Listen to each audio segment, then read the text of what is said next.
Hi, thanks for joining me again, Gary Zacharias. This is the Apologist bookshelf.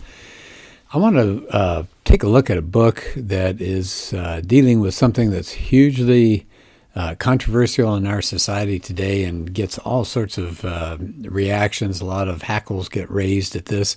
It's a book by Andrew Walker. It's called God and the Transgender Debate. And it's subtitled, What Does the Bible Actually Say About Gender Identity? Oh, what an issue, huh? Rosaria Butterfield, who was a lesbian and then became a Christian and has married and is a good author. She said, this book models how to discern the times and respond with hope. Rod Dreher, who's the author of the Benedict Option, said it's an invaluable guide for walking through the heat and confusion of this debate. You know, gender issues they're in the news every day, aren't they? And they're part of everybody's lives, it seems like. So the point about this book is they're saying that the debate isn't really about a debate, it's about people. And so in the book, Andrew Walker explores what does it mean to be male and female, and how should we be thinking about views on gender. And he looks at what Jesus said. Now, Jesus certainly debated issues, but more than that, he loved people. And then Walker says, what Jesus says is good news for everyone. And so if you're interested, as it says on the back of the book here, if you want to learn more and love better and are open to considering what God has to say about sex and gender, this hope-filled book is for you. Now, who's Andrew Walker? He's the Director of Policy Studies with the Ethics and Religious Liberty Commission. And he writes regularly about ethics and public policy and the church's social witness. And you can take a look at him on Twitter at Andrew T. Walk. And so anyway, that's just a little background on it. So I'm picking a chapter out of this. It's the first time I've done this particular book. And again, it's a hard subject. It really is hard in our society. So this chapter is the sixth one. It's called Beauty and Brokenness. And he talks about how the previous chapter, he brought in Adam and Eve, and he left them at the end of that chapter living in a perfect harmony with each other and with God. And he said, of course, if the story had ended there, then you wouldn't have needed Walker's book.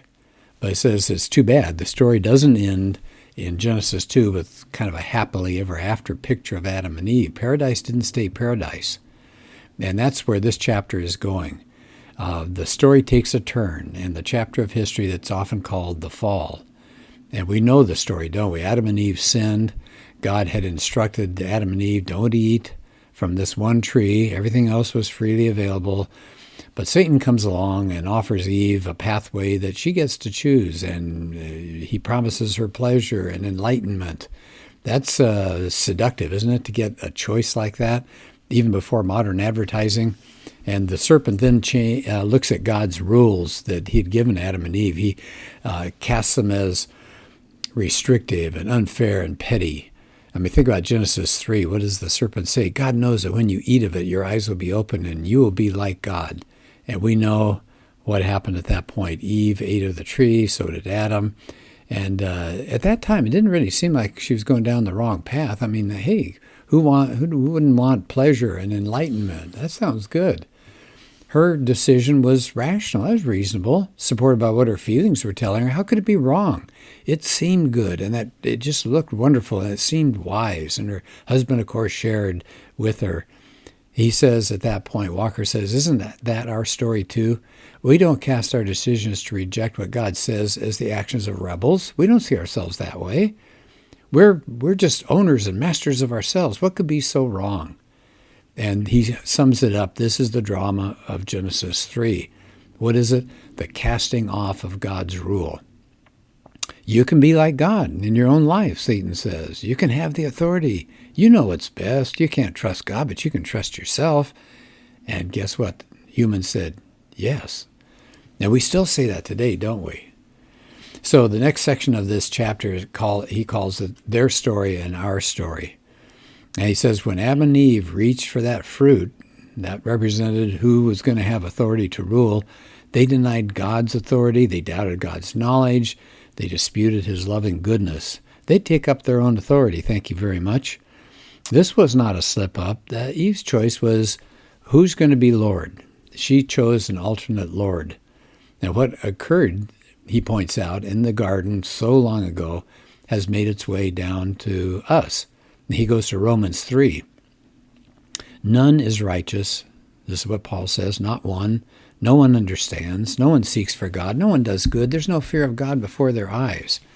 So he's pointing out that Adam and Eve's story is not disconnected from us. It is our story. That's all of our story. We can't stand in judgment over Adam and Eve saying, wow, what a terrible choice. Each day we do the same thing. We want to sit on the throne of our lives, and we push God off. We all sin.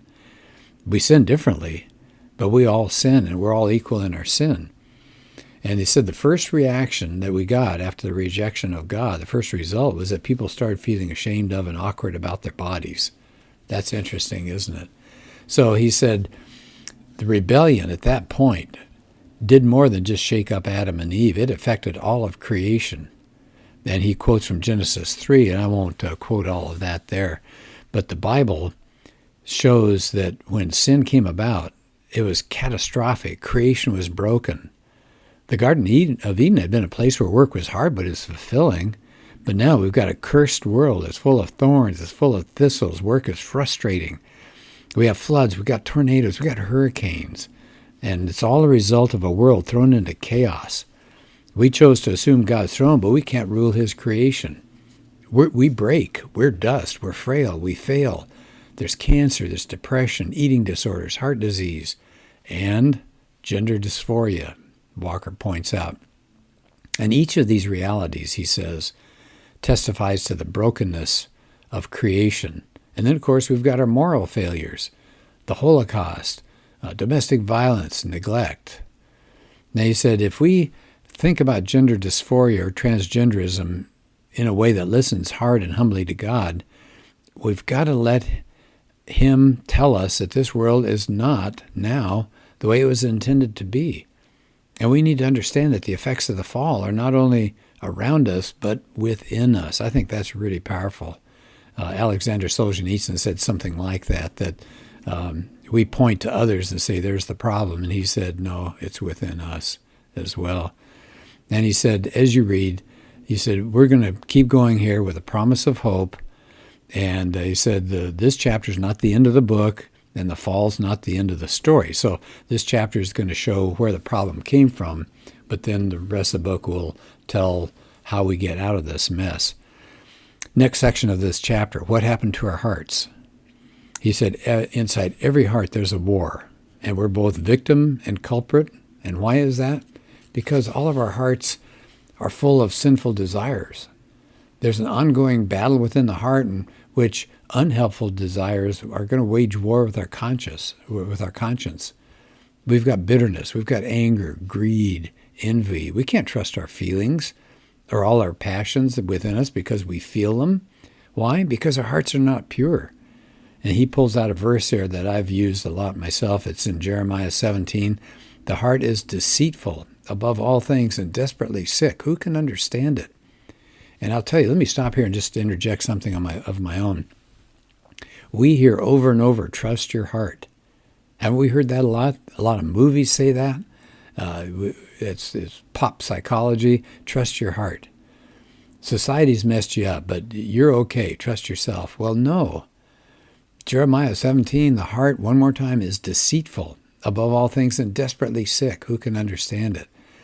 So he said the way deception works is to convince us that our hearts won't be satisfied until we indulge what our hearts desire, but our hearts lead us astray so many times. Good point here. He says not every impulse we experience should be indulged. We should be suspicious about listening to our hearts. Everybody knows that's true. He says prisons are full of people who acted according to their feelings. Now, the real question is, so what desires should we be feeding and which should be starved? He says, so what does this all have to do with transgenderism? He said, in the same way that fallen desires get into the hearts of all of us, individuals with gender dysphoria experience real feelings. So he's not poo-pooing what they're feeling. He said they do have real feelings of distress about their gender identity. And he said nobody should dismiss this or belittle it or have a joke about it. He said if you feel this way, you are experiencing real, deep pain. But, and I put an exclamation next to this, because we experience that feeling, that doesn't mean that feeding it and acting upon it is best or right. Internal longing for peace doesn't mean that finding peace is possible through breaking boundaries of our human limitations and rejecting the way we've been created. And then he uses a statistic here, and I put a double mark on this. It's a little reported fact, he says, that people who undergo sex reassignment surgery do not statistically report higher levels of happiness after the surgery. Yeah, I've read that myself. In fact, people have a high rate of suicide, even in countries like Sweden, for example, where they're not being condemned by their society. They're actually being encouraged. So one more time, let me repeat that. He said not many people realize that those who undergo sex reassignment surgery, so they're actually changing their sex surgically, they do not statistically report higher levels of happiness. Well, what's going on there? He said, well, look at Genesis 1-3 again, the worldview there. The Bible says that if you embrace a desire that's at odds with the Creator's design, it's not going to bring you ultimate happiness. Now, he pauses at this point. He's got another little section here that he says, he calls it gender dysphoria is not sinful. He said we need to pause. We've got to make a distinction between the experience of feeling and acting on a feeling. See, I think that's a really good point. He says individuals who experience gender dysphoria are not sinning when they have that experience. To feel that your body is one sex and yourself is a different gender, that's not sinful. The Bible nowhere says unwanted psychological distress is sinful in itself. It's a sign that we're broken by sin. But, he says, when you decide to let that feeling rule, to feed that feeling, that is sinful because it's deciding your feelings are going to have authority over you. God's not going to have authority, your feelings will. He said, when our hearts get hardened, when we decided to shove God aside, our minds are affected too. He goes to Ephesians 4. You must no longer walk as the Gentiles do in the futility of their minds. They are darkened in their understanding, alienated from the life of God because of the ignorance that's in them due to the hardness of heart. So Walker points out that without God, if you don't have God in the picture, your reason is impaired. You could think brilliantly. I mean, we know there are plenty of brilliant people who are not God followers, but you might think brilliantly, but you're not going to necessarily think truthfully. Our reason is flawed. He said our hearts can have a pull or attraction, a desire toward one thing, but our mind might know that such an attraction shouldn't be acted on. And he said sometimes our mind seeks to justify the decisions of our heart. He says our minds matter in this transgender debate because it's the mind that processes the experiences of people who have gender dysphoria. He says, in a world that's broken by sin, we can't be sure whether our mind's reasoning is valid. See, I think that's just crucially important. That's such a good point that he's bringing up here. He uses an example in the next section. He calls it, can a man change his height? He said there's a viral video that you can look at from 2016, and it shows a young Caucasian man in his 30s. He interviews college students at an American university to show you what happens if you follow transgender ideology to its logical conclusion. So he asks, for example, he asks students questions. How would you respond if I was to tell you I'm a woman?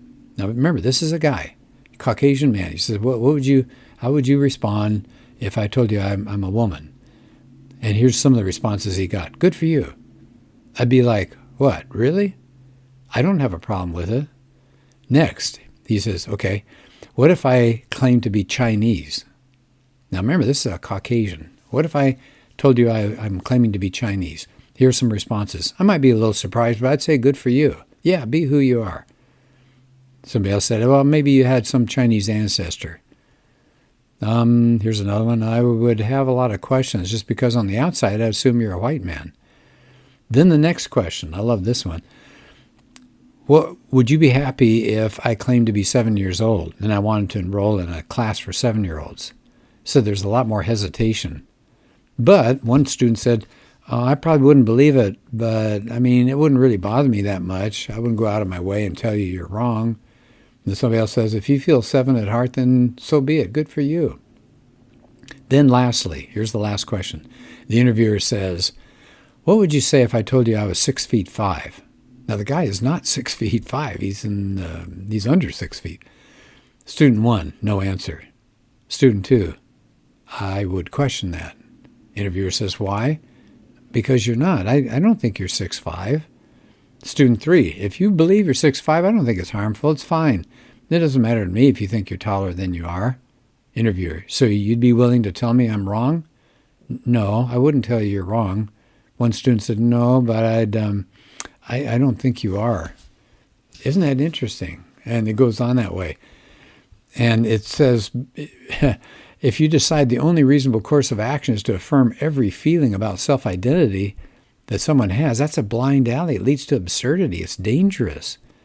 The argument that you have to, in the transgender debate, the argument is if you have to accept the claim. If a man identifies as a woman, that he's really a woman. But he said that works backwards as well. It could be a problem. Would that be kind? I think this is powerful. Would it be kind to tell someone who has anorexia that their self-perception of being overweight, that's correct? Because that's how they perceive themselves? In other words, do you say to them, hey, good for you. You think you're anorexic? You think you're you think you're too fat? Yeah, go on a diet. I'll help you. I'll make sure you don't eat much. Well, no, they're dying because they're too thin. So would it be kind to tell someone who feels their life is not worth living that they should act on what their head and heart are telling them? In other words, commit suicide? No. They said that would be cruel. That would not be kind. Yeah, exactly right. Well, there are a few more things in the chapter, and I think I'll stop at this point. But what a powerful book, God and the Transgender Debate. And I think that's such a wonderful way to ask a question of somebody. Is that kind to take somebody, for example, who's anorexic, feeling that way, and agree with them? Say, yeah, I think you are too fat. No, because they'll even go on a more horrendous diet of some kind and die from that. People have died from that. Would it be kind to say to somebody who's feeling really depressed, yeah, you're right, your life isn't worth living. Here's a gun. Here are some pills. No, you get them help because their mind is a problem and you want to fix that. All right, so that's the book, God and the Transgender Debate. Plenty more to say about this, but I'll stop at this point. And have a good day, and we'll do another podcast soon.